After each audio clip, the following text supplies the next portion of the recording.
During the late 18th century and early 19th, Europe was in a state of upheaval. Constant warfare against the might of France under Napoleon Bonaparte. But one man's eye for detail, order and discipline would halt the French advance and restore peace and liberty to Europe. This is the history of His Grace Arthur Wellesley, 1st Duke of Wellington.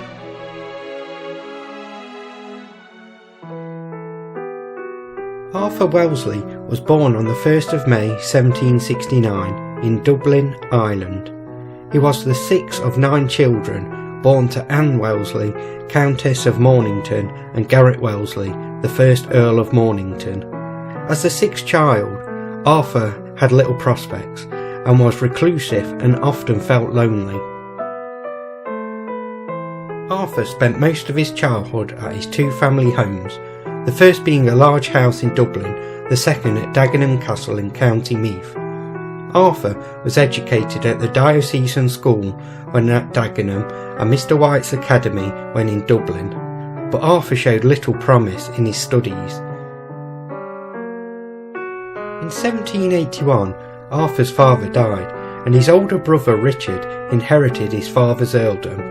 Arthur then enrolled at Eton College, where he studied until 1784. The year after, with a lack of success at Eton and a shortage of family funds, Arthur moved to Brussels with his mother.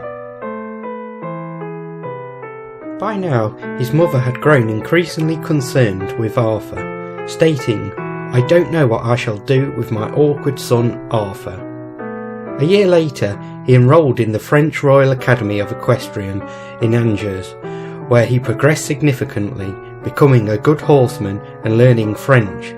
Upon returning to England in late 1786, his mother was astonished with his improvements. With the family still in need of money, Arthur's brother Richard asked his friend, the Duke of Rutland, to consider Arthur for a commission in the army. Thus, on the 7th of March 1787, Arthur was gazetted ensign in the 73rd Regiment of Foot, and a few months later he was assigned as aide-de-camp to Lord Buckingham, Lieutenant of Ireland. In 1793, Arthur had become infatuated with Kitty Pakenham, the daughter of Edward Pakenham, 2nd Baron Longford. Arthur sought her hand in marriage, but was turned down by her brother Thomas, Earl of Longford, who considered Arthur to be a young man in debt with very poor prospects. He took the rejection badly and burned his violins, which he was very fond of, and resolved to pursue a military career. Arthur then purchased the rank of Major in the 33rd Regiment of Foot, and months later purchased a lieutenant colonelcy by borrowing money from his brother. Arthur's first experience of battle came on the 15th of September 1794 at the Battle of Boxtel. The campaign was a disaster for the British, and Wellington famously said, "At least I learned what not to do, and that is always a valuable lesson." On the 3rd of May 1796, Arthur was promoted to full colonel, and a few weeks later he sailed to India with his regiment. Wellington's brother, Richard, was appointed Governor-General of India in the same year that the 4th Anglo-Mysore War broke out. Richard ordered that the city of Seringapatam be taken, and a force under General Harris was dispatched. This force arrived on the 5th of April 1799, and the siege of Seringapatam began. Arthur was ordered to lead a night attack on a village adjacent to the fortress. This attack failed, and Wellington suffered a minor injury to his knee. A few weeks later, the fortress fell to the British, and Wellington was ordered to stay behind to take command of the area as the new governor of Seringapatam. On 17th of July 1801, Wellington was promoted Brigadier General and took up residence within the Sultan's palace. He reformed the tax and justice systems in his province and defeated a rebel warlord at the Battle of Coggan Hole. With this victory, British authority had been restored. On the 29th of April 1802, Wellington was gazetted to the rank of Major General, though he did not learn of this until September. On the outbreak of the Second Anglo-Maratha War, Wellington was commanded to take charge of the army. Wellington's army was outnumbered, but rather than adopting a defensive strategy, he chose to attack. It was during this campaign that Wellington, in his mind, won his greatest victory. At the Battle of Assaye, Wellington's much smaller army defeated a numerical superior Maratha force. After further victories, the Marathas were forced into a peace treaty. By now, Wellington had grown tired of India, remarking, "I have served as long in India as any man ought who can serve anywhere else." When his brother's term of Governor-General of India ended in March 1805, the brothers returned to England together. Upon his return to England, Arthur took a period of leave from the army, time in which he took up politics. From his time in India, Wellington had amassed a small fortune, and his victories had aggrandised his name.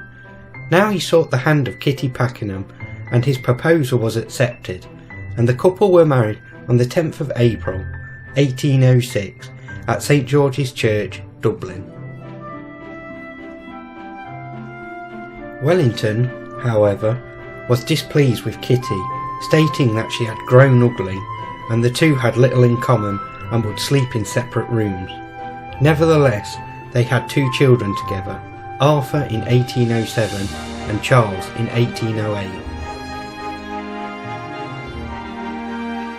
Wellington soon returned to the army, taking part in the Second Battle of Copenhagen in 1807, and was raised to the rank of Lieutenant General on the 25th of April 1808.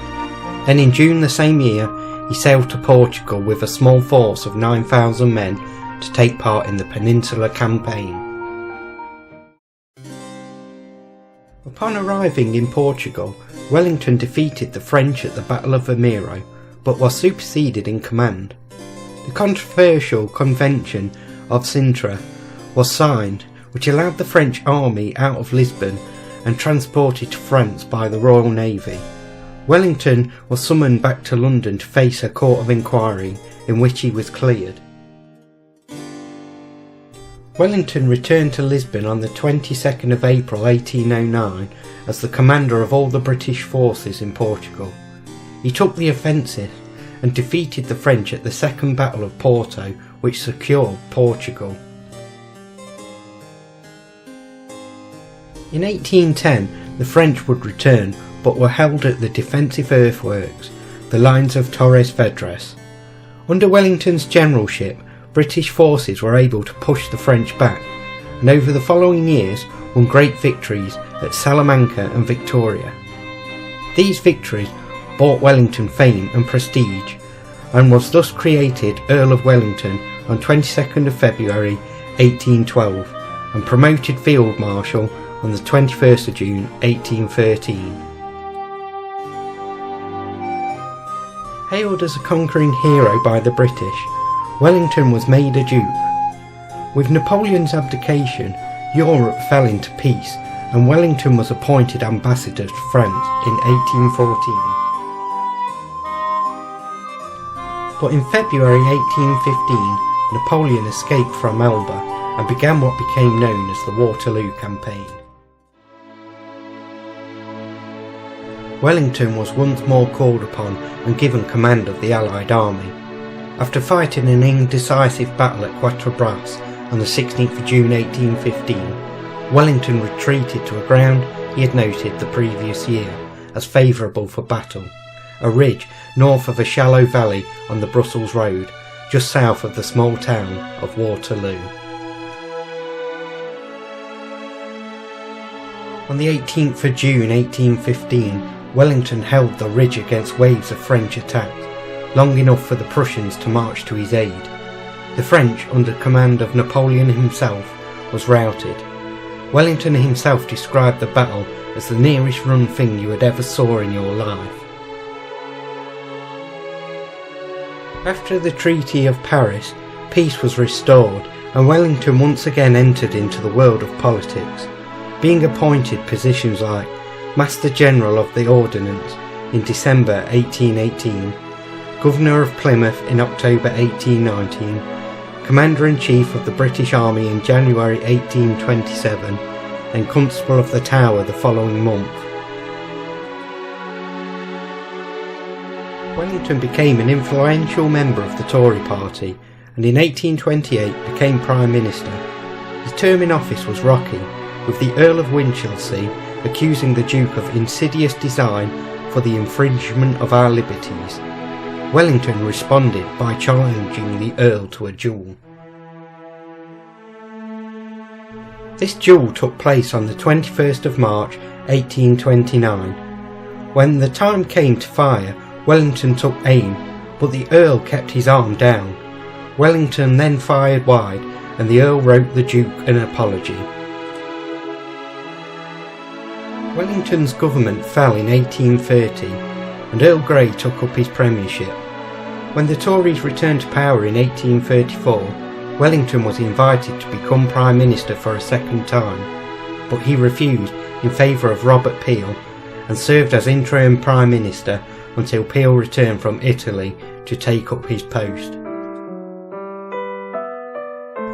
Wellington's wife, Kitty, died of cancer in 1831, and despite their unhappy relations, Wellington was greatly saddened, himself saying, after half a lifetime together, they had come to understand each other at the end.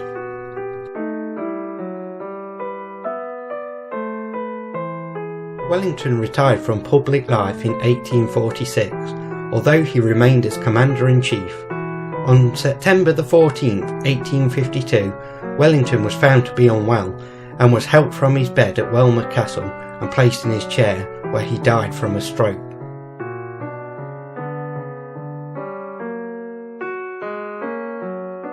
Wellington's body was taken to London, where it lay in state at the Royal Hospital, Chelsea. He was given a state funeral that took place on the 18th of November, and the streets were lined with people with not a space to be seen. His remains were interred at St Paul's Cathedral, next to Nelson. Wellington has gone down in history as the saviour of Europe, a general that all those to follow would aspire to. To the Spanish he was known as the Eagle, but to the British, Old Nosey, or simply the Iron Duke.